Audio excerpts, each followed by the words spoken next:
Good morning, comic book fans. Welcome back to Comics in 5 Minutes. For guys, I'm your ever-loving host, Shorty. Look at She Spawn today, and I'm not going to lie, I kind of drift very quickly in and out of the Spawn universe. I found that, barring a few exceptions, pretty much everything falls into the horror action kind of genre, and as much as a whole bunch of characters, whole bunch of creators, and it is like one of the longest running independent comic books, at least in English language I'm aware of all time, it's still like, yeah, cool, it's just I hate to say it, it does sometimes feel like it's just another Spawn comic book.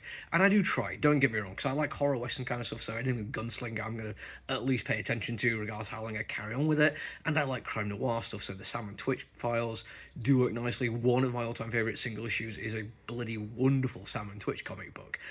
She Spawn is one of those where I was like, you know what, I'm okay without this one in my life, but did see that Gail Simone was writing it, and I'm like, yeah, okay, that's kind of cool. I will always give something she's done a shot. People who don't know, Gail Simone is amazing and like properly famous. And I was like, yeah, okay, let's give this one a go. And very early kind of realised that it was going to scratch at least some itches for me in terms of how she was approaching storytelling. Basically because as I was flicking through it, I had one of my regulars come in the shop and noticed that I was reading on the counter and asked me what I thought about it. And he, after a quick conversation, was basically saying it's just so weird that that's like the name they chose for that character. It is so weirdly derivative. And we had a little bit of fun, but then I opened it up and took him to a page where we literally have in character the female Hellspawn herself saying that her code name is really awkward. And I was like, yeah, Gail Simone gets it. She knows what she's talking about. She knows her audience. She knows how to tell a really good story. And this one does actually do some interesting things. As I was saying, quite a lot of the Spawn universe kind of stuff falls into the horror action kind of thing. In this particular case, our Spawn is ex-military, which is not that unusual for Spawn characters. But I was like, right, okay, so it could kind of go down like a military kind of thing.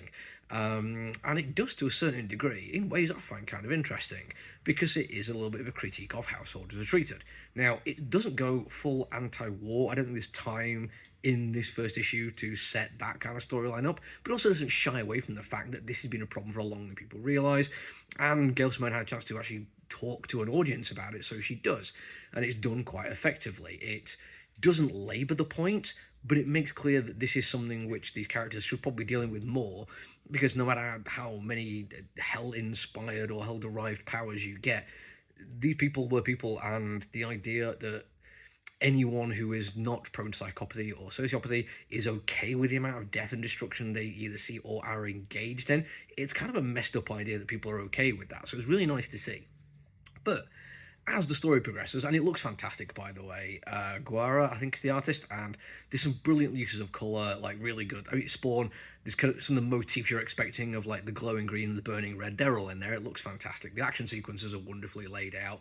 But as the story progresses, because I am kind of here more for the Gail Simone more than anything else, we do get kind of a nice beat of her going to save somebody, where people in some kind of religious organisation cult, and yes, religious cult's going to fall into the Spawn universe very effectively, want this kid to die because if he lives, the world will end.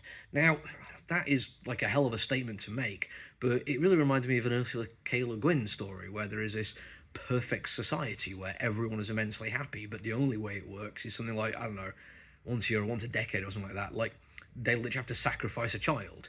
And it's quite a nice look at how authoritarianism can work. It's like, yeah, for the perfect world that a lot of people have as utopias, it kind of only exists if something terrible happens to keep it that way.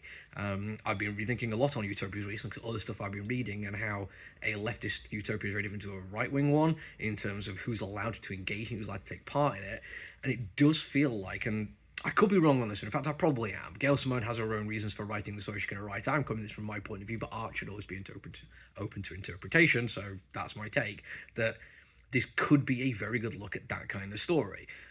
Because, yeah, the world might not actually end, but it might. But if it doesn't, they could still think that their version of the world ends. When you're engaging with a religious cult, especially like the hardcore right-wing kind of stuff, and we see this in the real world, people will tell you that the world's going to end because society is going to collapse because men are allowed to marry men.